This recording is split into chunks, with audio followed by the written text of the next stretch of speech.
Bem, amigos do Quinto Elemento, nós estamos de volta em São Petersburgo, como dizem aqui os russos.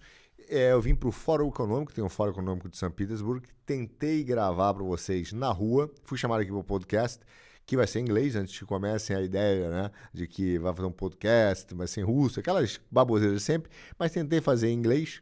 Inglês não, tentei fazer na rua, vim pro podcast, mas não conseguimos, porque começou a ter uma ameaça, chove, não sei se você sabe, aqui em São Petersburgo é famoso pelo tempo ruim, né?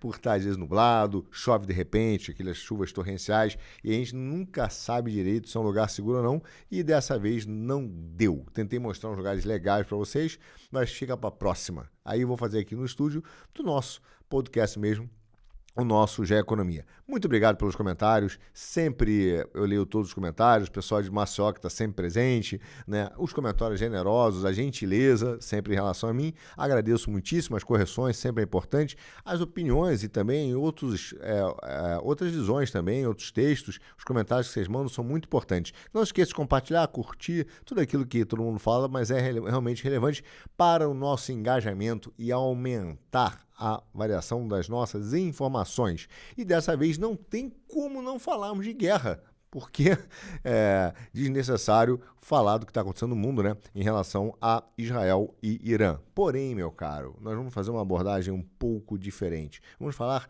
exatamente sobre aquilo que surpreendeu o mundo, né? Como Israel foi tão preciso em algumas coisas, a ponto de realmente conseguir furar um prédio, né? Dar um tiro num prédio, matar o cara sem destruir o prédio. O que tem por trás disso? Como o Irã reage e o que está realmente rolando por detrás dessas guerras. Enfim, não tem como a gente não falar de guerra e da propaganda de guerra. Vocês repararam que assim começou o conflito, a guerra, imediatamente a quantidade de vídeos que surgiu no YouTube, cara, no WhatsApp, pessoal mandando vídeo para cá, e assim, filmagens feitas a algumas dezenas de metros, centenas de metros, né?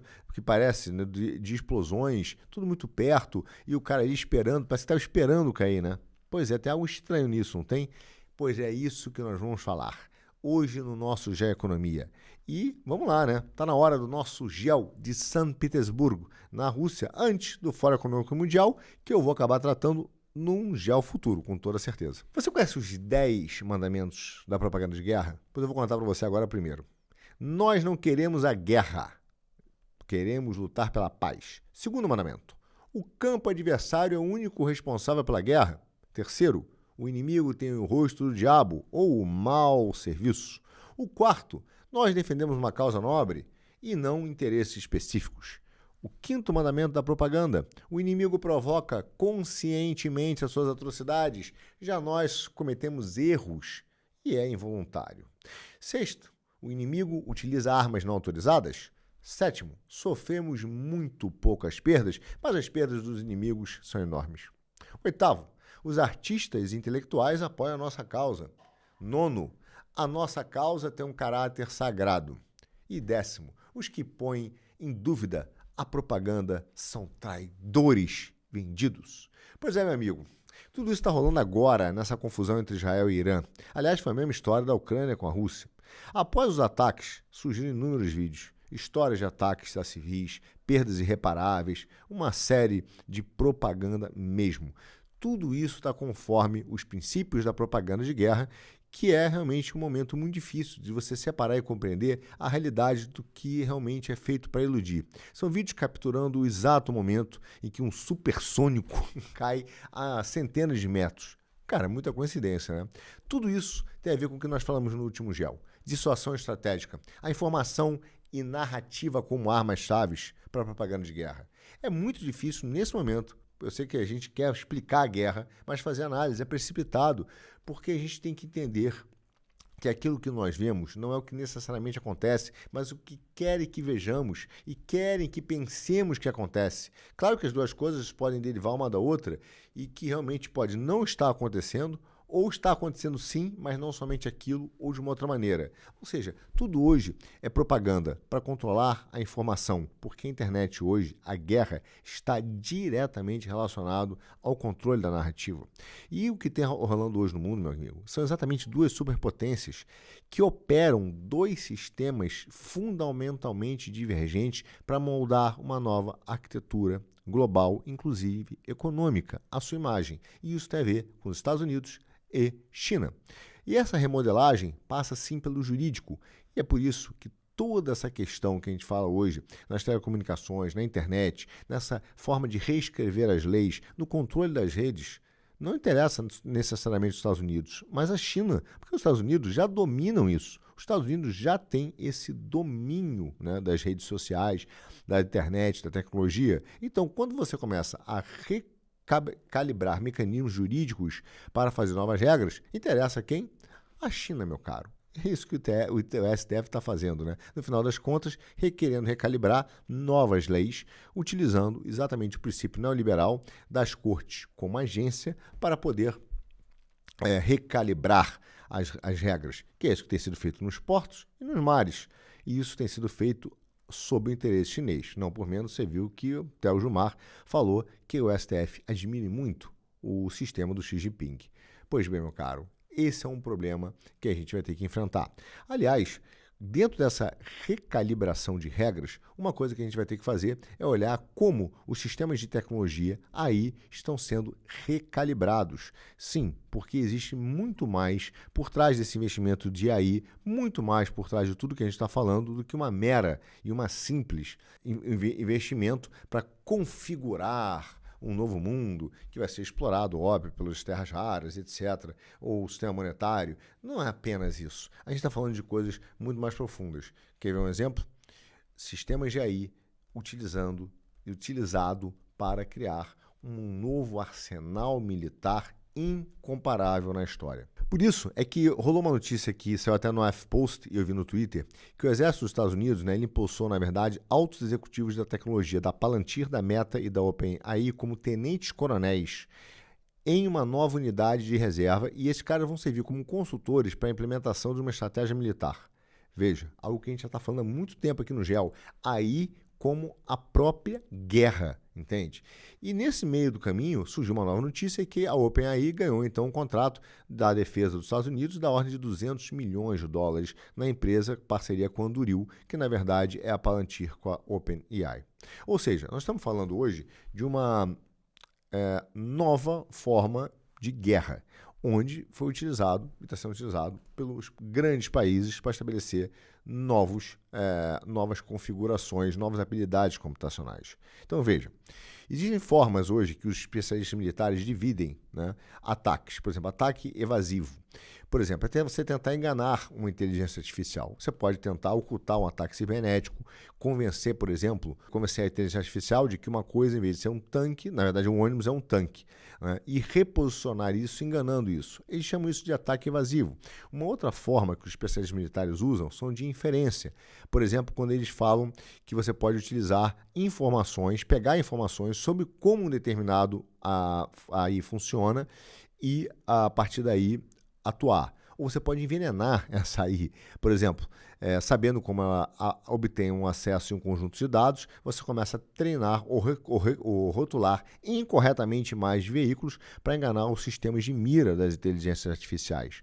E você tem chamados ataques de distração, que são os ataques também em que você explora o acesso da interface de AI para entender como aquela operação de AI funciona. Você cria um modelo paralelo de um sistema e, a partir daí, você começa a usar os sistemas para convencê-lo ou prever as decisões que ele vai começar a tomar, tudo em seu próprio benefício. Estou falando dessas 4 definições porque isso tem sido usado no mundo, usado inclusive agora em Israel, na própria guerra contra o Irã, e não só ali. Não só ali. Existem diversas coisas de inteligência artificiais que estão sendo feitos, inclusive ataques enganosos. Diga-se de passagem, os ataques enganosos da AI são mais comuns do que imaginam, tá? Porque são algoritmos de classificação de imagens que às vezes estão sendo enganados, né, para serem confundidos e acharem, por exemplo, né, que uma tartaruga é um rifle ou vice-versa. ok? Ou seja, você vai estar sendo utilizado hoje no mundo, meu caro, veículos autônomos para começar a guerra militar. Isso não é novo. A China, em 2019, anunciou uma nova estratégia militar que eles chamam de guerra inteligente. A turma lá da Libertação Popular da China declarou, ao longo das suas forças, criou umas forças, e eles acreditavam que com inteligência artificial eles poderiam superar o exército americano. Ou seja, é uma guerra de alta tecnologia, utilizando, inclusive, como já falamos, para controlar Taiwan através de uma guerra convencional ou, ao mesmo tempo, não convencional. Ou seja, meu caro, você está começando a ter a substituição das armas por armas com inteligência artificial ou até mesmo a IA pura. Então, os estrategistas chineses, eles nunca esconderam essa intenção de controlar a vontade do inimigo. Isso mesmo, cara, controlar a vontade do inimigo. Isso inclui a forma de pensamento. Eu falei isso já algumas vezes, eu escrevi sobre isso. Eles dizem que é o domínio da inteligência, ou seja, é um controle cognitivo do cérebro do seu inimigo, onde a batalha vai ser feita através da IA, não só sistemas operando armas, mas também informações, entende?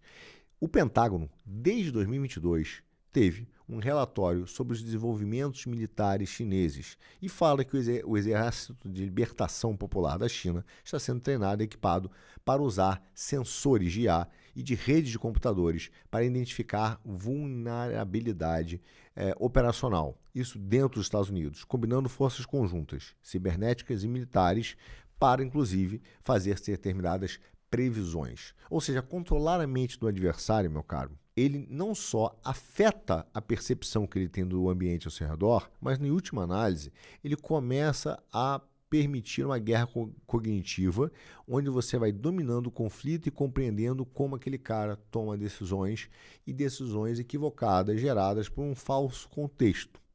E isso passa pela propaganda.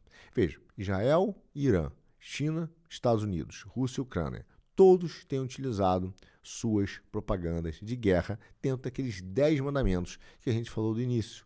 Todos eles usam isso junto com inteligência artificial para calibrar as suas guerras. A realidade é que, desde a invasão de Gaza, por exemplo, a Força de Defesa de Israel tem confiado em um programa para atingir alvos do Hamas.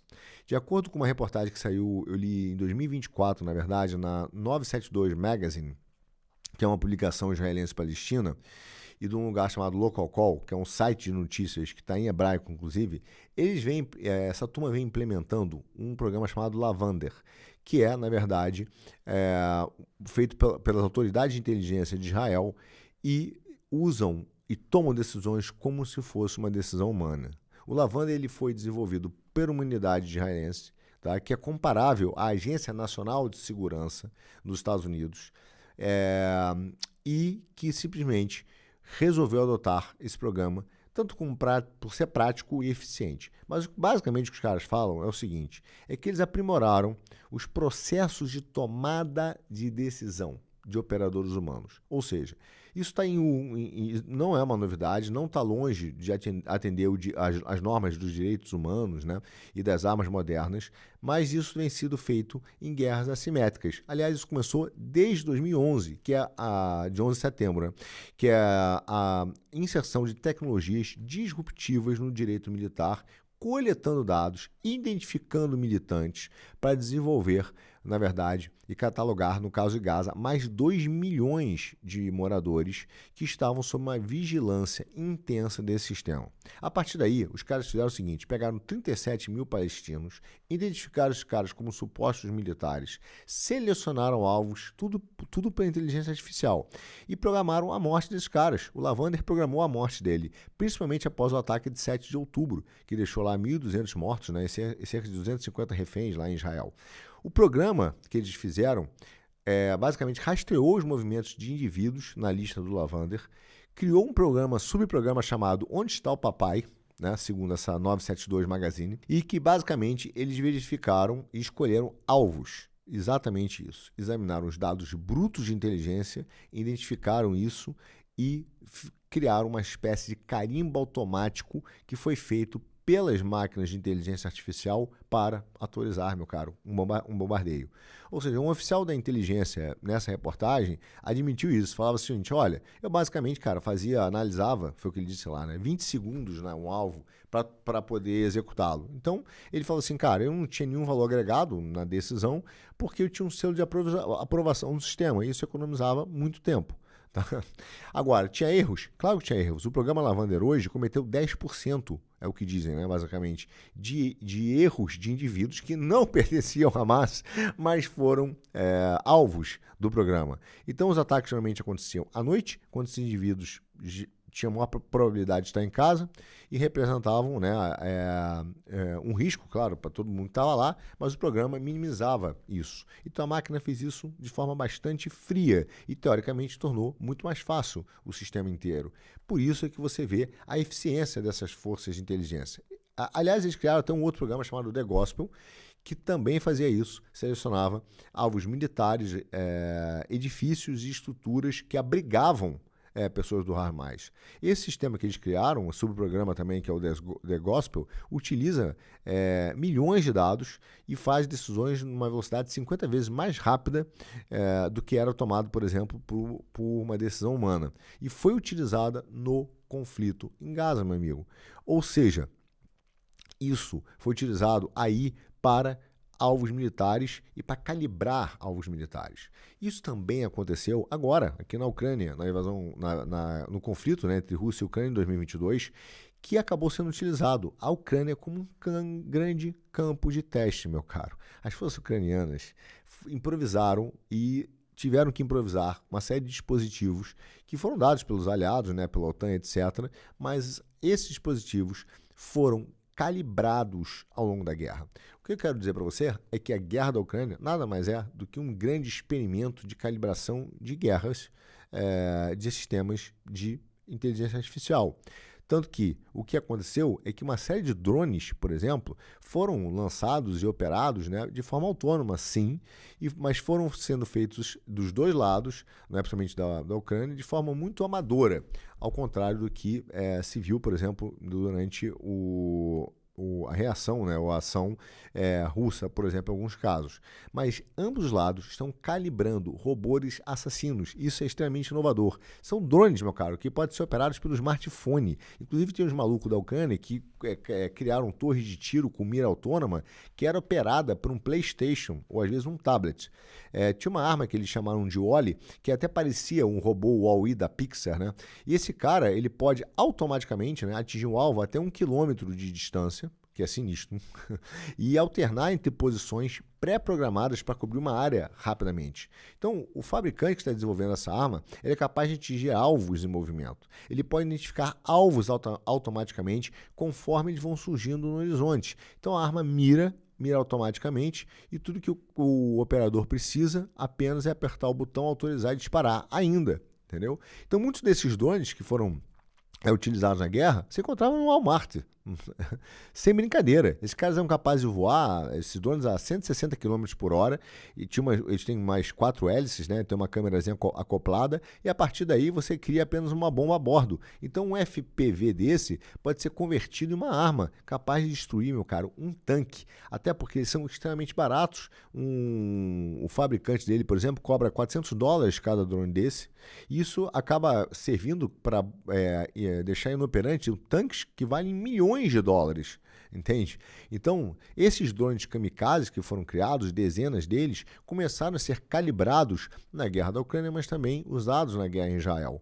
Tudo isso sendo montado, imagina, dezenas e dezenas de drones, como se fosse um único organismo vivo, né? Como se estivesse construindo um ninho, né? Um enxame, né, de abelhas. Então, esses caras estão começando a criar drones autônomos, armas autônomas de execução para fazer missões que tornam cada vez mais a guerra mais automatizada e programada, e tirando a responsabilidade humana. Agora, em algum momento, sim, o sonho desses caras, de toda essa indústria, é tornar armas totalmente autônomas e, de preferência, sem intervenção humana. Exatamente isso. Então, o que nós começamos a ver em Israel com a sua precisão, digamos assim, como na guerra da Ucrânia, é a formação desse grande formação tecnológica, onde até mesmo no New York Times os caras falaram que a guerra da Ucrânia nada mais foi do que um campo de testes, um campo para testar essas armas. Exatamente isso, já que o país tinha programadores qualificados, desde aquela época, e que eram capazes rapidamente de fazer a transição de instrumentos, de uso civil para fins militares.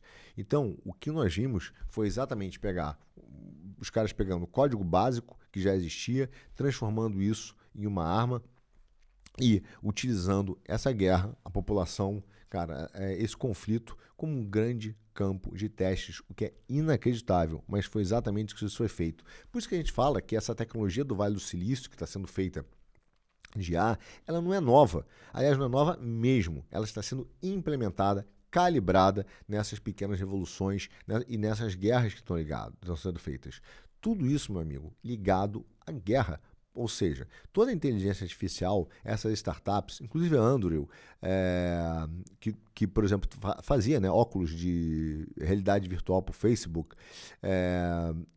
ele fundou uma empresa, esse maluco, de inteligência artificial para drones, para fornecer drones para os ucranianos. Ou seja, você tem um sistema da Anduril que era feito, tá? E vendeu, cara, para dezenas de países, inclusive os Estados Unidos, drones que eles chamavam de Altius, né? Que foi exatamente projetado para ser disparado, né, de um tubo, se desdobrar, estender as asas, caudas, entendeu? Montar as hélices e ser um pequeno avião que podia até transportar uma ogiva de 14 quilos, mais ou menos.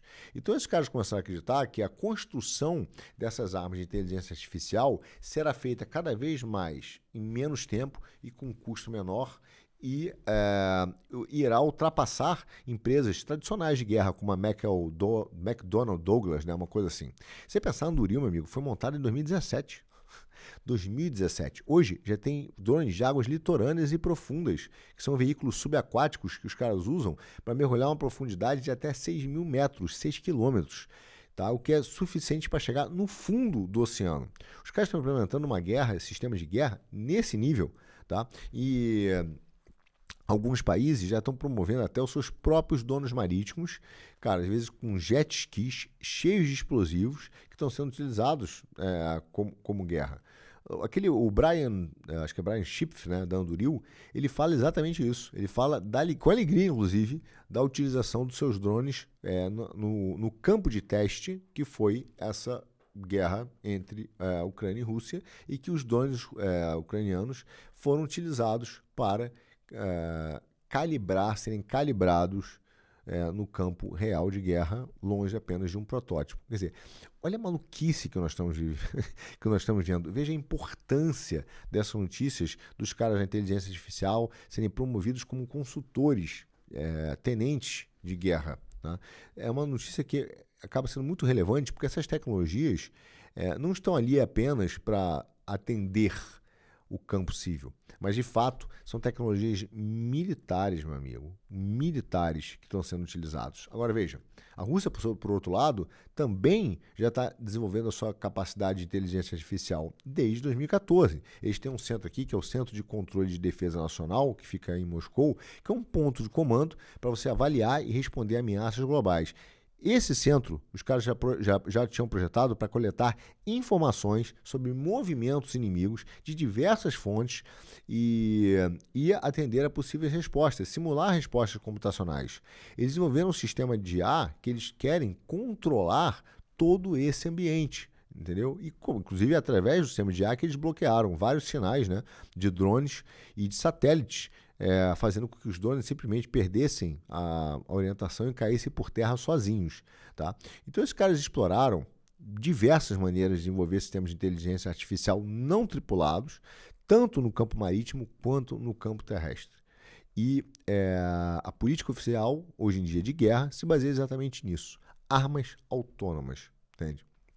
Agora, você tem hoje, aqui, por exemplo, o Ministério de Defesa, também junto com o de Comunicação, enfatizando o uso de inteligência artificial para coletar o máximo de dados possíveis para fazer previsões, não só militares, mas no combate digital também. Agora, não se iluda, meu amigo.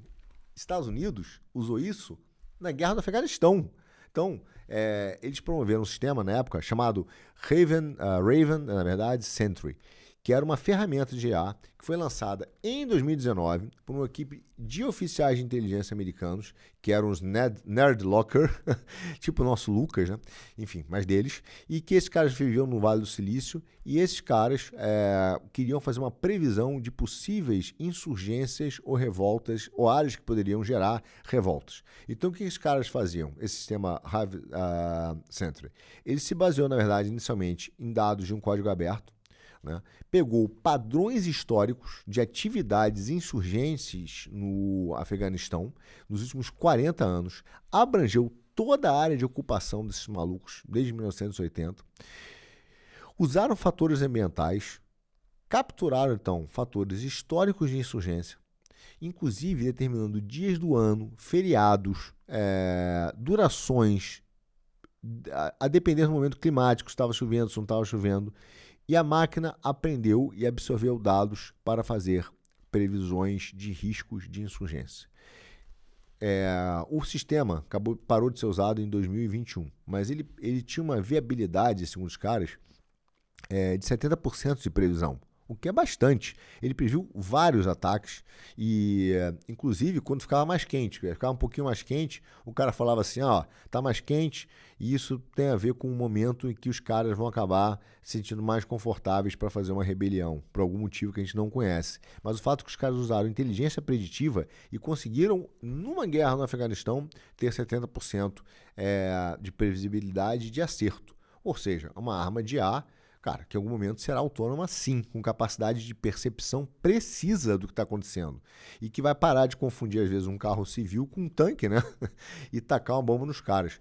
Mas, enfim, o fato é que todos os sistemas de IA hoje, eles estão se destacando, meu caro. E se tornando extremamente relevante geopoliticamente para fazerem máquinas e algoritmos. E é isso que está sendo feito. Tanto aqui no Exército Russo, quando os caras pegaram basicamente usaram mais de 80 drones simultâneos, né, para fazer uma simulação de guerra, como se fosse uma unidade única de IA autônomo, mas como também nos Estados Unidos. E muitos sistemas de IA hoje estão sendo treinados usando dados, sim, que agora ainda são rotulados por um especialista, tá? Humano, mas ele está sendo substituído, porque cada vez mais o que vai alimentar esse sistema será a capacidade de processamento. Por isso que estão investindo tanto em data center, tanto em computadores quânticos, tanto em memória, e é um investimento brutal. Porque os sistemas de reconhecimento de IA, eles não podem depender apenas do input do ser humano e também tem que começar a aprimorar a sua leitura de imagem, entender, né, como isso funciona melhor do que o input. E aí você teria um sistema capaz de reconhecer corretamente a partir de uma imagem e classificar aquela imagem de forma correta e não incorreta. Então, para você entender melhor como a IA funciona e evitar equívocos, isso necessitaria você alimentar um grande classificador de imagens, né, desses sistemas e separá-los, o que pode ser um alvo, o que não é um alvo. Então, você tem até um cara que chama Nicholas Parpenot, ele é um cara da Universidade de Pensilvânia, e ele fala bastante de como você tem que carregar essas imagens automaticamente para tornar os sistemas com uma grande capacidade de previsão, catálogo e, portanto, de decisão. Ou seja, você vai começar a perceber, o sistema vai perceber a diferença de um leão para o leopardo sem você precisar explicar para ele e dar um input sobre isso. Ou seja, vai começar a construir mapas mentais, entendeu? Então, ele fala que o nome disso, entre apenas buscar a classificação, mas compreendê-la, é a fronteira de decisão. Tecnicamente, chamamos de fronteira de decisão. E isso será em breve, fará parte dos manuais militares, né, que vão classificar os dados e vão restringir o acesso e criar um conjunto de dados que pode conter imagens, informações, imagem térmica, por exemplo, não estamos falando só de fotos, né, mas imagens térmicas, e esse conteúdo todo irá alimentar esses grandes sistemas militares para poder tomar decisões eficazes, meu amigo. Tão simples quanto isso. Será a substituição realmente de grandes exércitos. É isso que está por trás do ataque de Israel, que está buscando também a sua precisão, calibrando seus sistemas. O que aconteceu na Ucrânia, em alguns momentos, como esses sistemas de IAs precisam ser calibrados para ver se realmente eles funcionam na prática. Esses conflitos estão começando a ocorrer para calibrar os sistemas de IA. E um sistema, por exemplo, treinado, ele será capaz de identificar a diferença de dois tipos de tanque, por exemplo, né? E alimentando sozinho a sua imagem. Então, esse problema, que precisa ser resolvido, ainda não é 100% resolvido, ele vai permitir que esse sistema, então, comece a transferir o seu aprendizado. Acredite se quiser, meu caro. Tá? E isso não está distante, estamos há anos, né? Alguns anos dessa produção.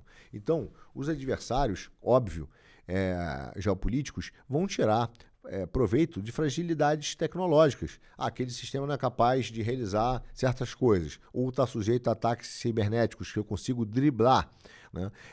Não perceber que houve a intrusão. Tudo isso, então, está sendo feito hoje e planejado nos campos de defesa, e por isso que as empresas de tecnologia são tão importantes. E o Departamento de Defesa americano hoje, meu cara, tem dedicado um tempo enorme para a construção de hardware, muito mais do que de software, porque eles precisam de capacidade tecnológica, né? E tem usado e desenvolvendo drones em tecnologia de IA junto com diversos parceiros privados. Eles estão testando aeronaves, inclusive com a Boeing.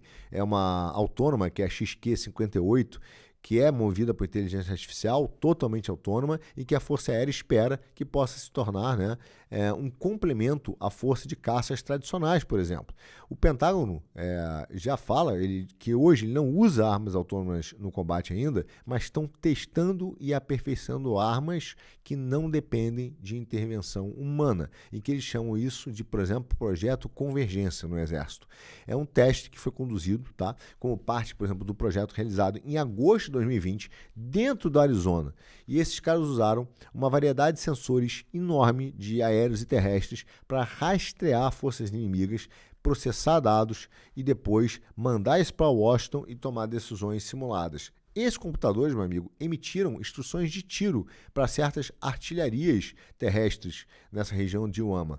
Tudo isso foi sequenciado, né? Foi concluído em 20 segundos a partir da análise. Eles emitiram a análise, mandaram para Washington, identificaram alvos e sugeriram quais poderiam e deveriam ser atacados.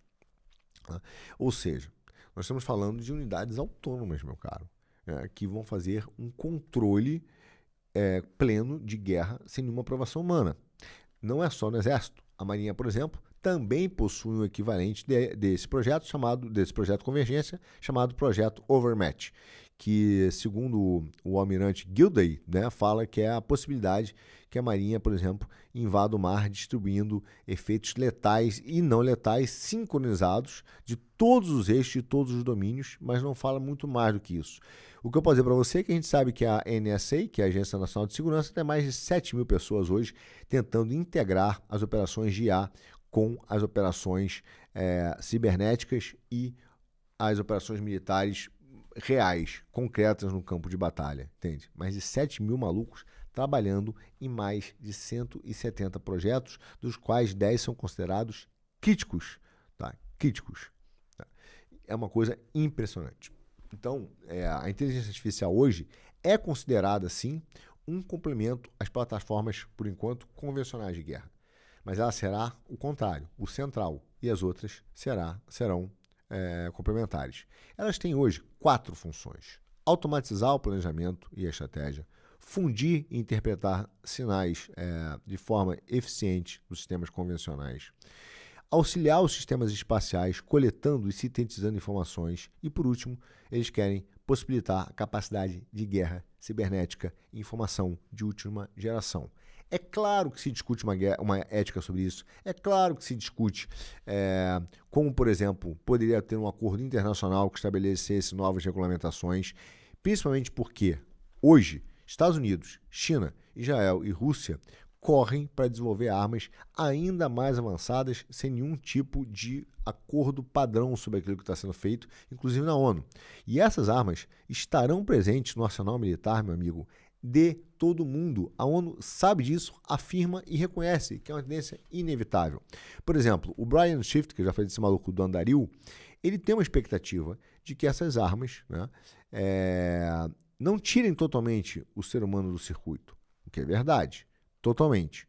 Mas a verdade é que os tomadores de decisão humanos serão cada vez mais raros. Então, essas armas autônomas de IA já estão em desenvolvimento e elas terão a capacidade de decidir pela vida ou morte de alguém, meu amigo.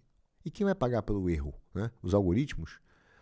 Quem vai pagar, ou será que esses algoritmos serão capazes de cometer erros? Eles sim cometem. E os caras chamam isso, sabe de como? São os erros dos algoritmos de alucinações, acredite ou não. Meu amigo, é um cenário totalmente distópico, onde, cara, os generais podem ser substituídos por robô, tá?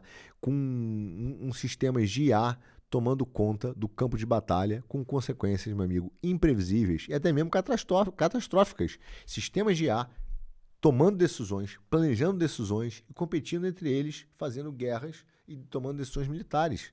Veja, os sistemas de IA já estão incorporando, inclusive, a ciência política, tá? Investigações empíricas na dimensão da guerra. São coisas que nós não conseguimos nem conceber, nem imaginar direito.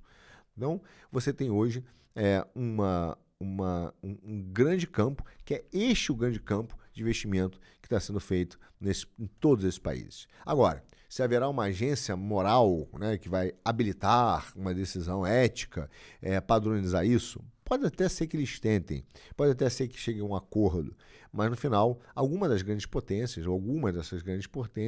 vão definir e vão formular políticas que vão favorecer, meu caro. A elas, apenas elas, é assim no campo militar. Aliás, diga-se de passagem, por exemplo, Israel não é signatário do acordo de não proliferação da energia nuclear, por exemplo. Tá? E, obviamente, ele usa isso aos seus interesses. Tá? Então, o que nós estamos vendo é, de fato, como já falamos em alguns momentos do GEL, uma nova revolução industrial, sim, mas que vai alterar toda a sequência, todo o advento de coisas que vão ser feitas na inteligência artificial, no software, na economia, todo o sistema que foi criado. Não é uma mera mecanização, meu caro, é uma transformação. É uma transformação que gera, inclusive, novos certos e errados que nós não debatemos antes, não era necessário debater. Entende? O uso da inteligência artificial na guerra, que já está ocorrendo, né, já está sendo feito e já está sendo calibrado com vidas humanas, o que é inacreditável, é basicamente até questionar qual é a permissão que poderia ser dada para uma máquina. Até que ponto a gente pode permitir que uma máquina tome decisões e a responsabilização dela. Aliás, essa deveria ser a discussão que deve estar rolando no Brasil e não essa discussão totalmente infantil do Supremo Tribunal Federal sobre regular rede social, no momento em que o campo de batalha está sendo dado exatamente pela inteligência artificial, entende? Porque é claro que o que nós estamos vendo é uma tendência absoluta, meu caro, de guerra total. A ponto de ativos estratégicos, como nós vemos o Ártico, né? Onde existe a Arca de Noé da comida, não sei se você sabe disso, existem mais de 1,3 milhões de sementes de mais de 128 países naquele arquipélago de Svalbard, que eu falei recentemente, que está lá para um caso de desastre global. São sementes agrícolas num grande banco global, tá? Que foi construído no Ártico, tá? Mais ou menos a 1.300 quilômetros ali do Polo Norte.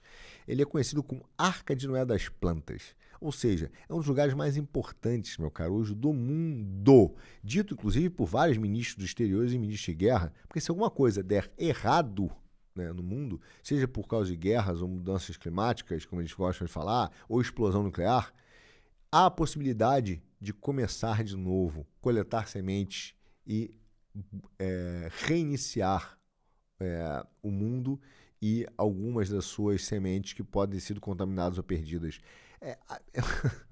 Veja, ninguém que faz isso está bem intencionado, concorda? Não é possível que as pessoas estejam bem intencionadas em prever essa possibilidade. Tá? Então, é uma reserva que fica extremamente protegida de difícil acesso, mas que é, de fato, um dos lugares mais importantes do mundo e já teve que ser usada. Em 2015, os biólogos recuperaram, acho que 116 mil amostras de sementes do Centro Internacional de Pesquisa Agrícola de Áreas Secas, que foi destruído na região de Alepo, né, na Síria, por causa da guerra. Então, o Banco Genético reconstruiu, basicamente, grande parte dessas sementes ali da região da Síria, desse banco global. Essa ideia surge, aliás, em 1984, né, quando foi criado o NordGen, que é esse banco genético e que começou a armazenar inúmeras quantidades de sementes e que ficam lá perpetuamente congeladas e que, obviamente, atendem ao interesse das organizações das Nações Unidas, né, para alimentação e agricultura, como sempre. Claro que tem países que fazem os seus. Por exemplo, a França só doou 2 espécies de trigo para lá, porque muitas das cópias que eles têm estão em câmaras frigoríficas em diversos lugares do país, né, da França, e que estão sendo controladas pelo Instituto Nacional Francês de Pesquisa Agrícola, Alimentar e Ambiental. Tá? E esses caras têm mais de 200 mil genótipos diferentes de espécies de plantas e muitos outros que são protegidos por conservadores botânicos dentro da França. E é por isso que não passou, meu caro, pelo menos a mim, despercebido o início do discurso do Macron, como nós falamos agora no último GEL, agora em 9 de junho, quando ele falou que a Groenlândia não estava à venda. Né? Porque, óbvio, existe um enorme movimento geopolítico que está sendo feito e a França está sendo central nesse movimento. Tanto que os movimentos que o Macron fez foram todos eles para tentar neutralizar certos movimentos feitos pelo Trump. Quando ele fala da Groenlândia e vai a Nuuk, ele vai visitar os caras e dizer a Groenlândia não está à venda, que foi a proposta do Trump.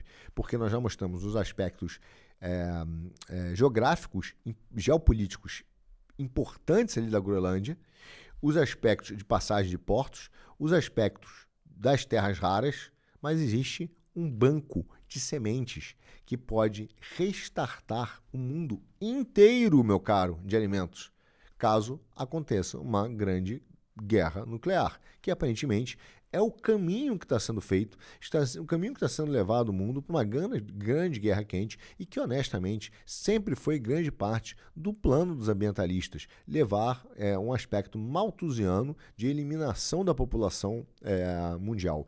Eu não sei se você sabe dessa história, mas o cara que primeiro escreve essa ideia, né, de que o mundo já chegou no seu limite e que haveria uma grande explosão populacional. Inclusive ele escreve esse livro que ele fala da explosão demográfica, que foi o que acabou gerando toda a pauta ambiental, né? o Clube de Roma, e a partir daí toda essa preocupação com o meio ambiente. Esse cara, ele escreve isso e ele propõe algumas medidas na época que ele escreve esse texto. Dentre essas medidas, ele propõe, por exemplo, que a água deveria vir com um esterilizante natural para que as mulheres não pudessem engravidar. E que isso deveria ser feito querendo ou não. E aqueles países que não aceitassem isso não poderiam, então, ter ajudas financeiras caso essa esterilização forçada na água, sem autorização das pessoas, não fosse feita. Esse é o tipo de ideia, meu caro, que não foi feito pelos fascistas, pelos malvadões, pelos ultradireitas, foi feito pelos ambientalistas fofos, que cuidam do universo, do mundo, que abraçam árvores, que você fosse ou tivesse que tomar água esterilizada sem sua autorização. Entende? Então, o que nós estamos vendo hoje no mundo nessa semana, e que o Trump reagiu colocando esses caras da IA como tenentes-coronéis ou tenentes ou consultores dentro do exército americano, não é uma inovação. Não, é zero inovação. É apenas a materialização de um processo que já se deu, que já está ocorrendo. E grande parte dessas guerras que estão sendo feitas são guerras testes para calibrar esse novo sistema de inteligência artificial, cara, que está sendo feito para substituir os grandes exércitos. E existe uma batalha na inteligência artificial. Não é só para dominar a computação e promover negócios que vão criar novas empresas, novos produtos, nada disso, meu caro, nada disso. É para o poder, é arma arma sim, indústria de defesa. E esses caras estão calibrando armas que já foram construídas, drones marítimos lá atrás. Calibrando invasões cibernéticas por satélite, testando isso no campo de batalha. A Ucrânia foi um experimento. Israel agora está fazendo do Irã um novo experimento, né, de precisão. E acredite se quiser, isso chegará, aliás, chegará não, já chegou ao Brasil. Já chegou ao Brasil. Se você reparar, recentemente teve uma facção criminosa no Brasil que jogou uma granada por um drone na facção rival, só que caiu numa praça onde estavam as crianças. Aí tem dois problemas. Ou foi o operador, que é um idiota, que é muito possível, ou um erro do equipamento que precisa ser calibrado. O fato é que as facções criminosas, que são cartéis, que são instrumentos de desestabilização, sim, esses caras já estão com drone que estão sendo utilizados em campos de guerra em Israel, no Irã e na Ucrânia, contra, por exemplo, a população brasileira. Você acha que não está sendo feito um calibre para esses caras utilizarem esse tipo de armamento dentro do Brasil? A resposta é sim. Nada mais do que exatamente o mesmo movimento. Então, a gente tem que entender a importância e a dimensão da inteligência artificial como instrumento de guerra. E essas notícias mostram isso. Um acordo de 200 milhões de dólares feito pela Anduril para desenvolver 200 bilhões, né? 200 milhões, bilhões, agora até me esqueci o nome do acordo, mas enfim, mas é um dos acordos que os caras têm junto com os Estados Unidos, é apenas mais uma evidência do que está sendo feito, como esses caras têm uma relevância absolutamente importante para você começar a investir em inteligência artificial como instrumento de poder. Instrumento de poder num mundo onde você tem hoje, até um mundo multipolar, mas tem duas nações disputando abertamente, meu caro, abertamente, a forma da arquitetura dessa nova ordem que está sendo construída e que isso passa não só pela reescrever as leis econômicas, né? Acabou com o sistema monetário e querem agora trazer isso para um sistema baseado em energia.